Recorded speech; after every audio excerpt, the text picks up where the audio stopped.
አሰላሙ አለይኩም ወራህመቱላሂ ወበረካቱ። እንዴት ናችሁ ውዶች? ሰላም ነው አለው። አልሐምዱሊላህ ከኔ ሁሉ ሰላም ነው። ስሙኝማ ማን ነው እንደኔ ሁሌ አንድ አይነት ህይወት የሚኖረው? የምሬ ነው የምላችሁ። ወላሂ መናገር ማውራትም አልፈልግም ፍላጎትም የለኝ ነበረም፣ ግን ጥያቄ በቃ ሁል ጊዜ ጥያቄ ይሆንብኛልና እስኪ አንዳንድ ጊዜ እኮ የራስን ህይወትን ማካፈል ጥሩ ነው። ምክንያቱም ሲያወሩት ነው ሁሉም ነገር መፍትሄ የሚያገኘው። እና እኔ ስደትን ከተሰደድኩኝ በጣም ቆየሁኝ። አልሐምዱሊላህ ወለከል ሐምድ። ግን ሁሌም አንድ አይነት ህይወት ነው የምኖረው። ሁሌም አንድ አይነት ህይወት። ለምንድን ነው? ምንም በቃ አልቀየርም። ጊዜም አይቀይረውም፣ አመታትም አይቀይረውም። ግን አላህ ትዕግስቱንና ሰብሩን ሰጥቶኝ ሁሉን ነገር ችዬ አሳልፈዋለሁ።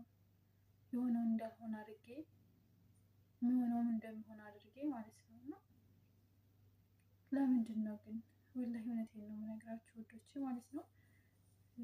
እኔ ብቻ ነኝ አንድ አይነት ህይወትን የምኖረው ወይስ አላችሁ የኔ ቪዲዮዎች? እስኪ ካላችሁ አለን በሉኝ። ምክንያቱም በጣም ነው እኔ ውስጥ አንዳንዴ በጣም ይከፋኛል። በጣም ነው ልብ የሚሰበረው። ሁሉ ነገር በውስጤ ነው የሚይዘው እና በቃ ሁሌም አንድ አይነት ህይወት ስላችሁ በቃ ምንም የማይቀየር በቃ 9 አመት ሙሉ በሰው ቤት ስራ፣ በሰው ቤት ሰራተኝነት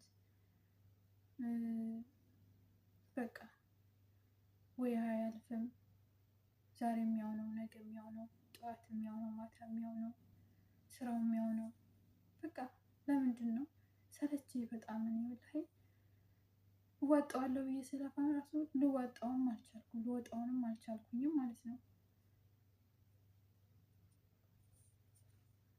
ወላሂ ይከብዳል። ብቻ አልሐምዱሊላህ ከምንም በላይ ግን ጤና ስላለኝ አልሐምዱሊላህ።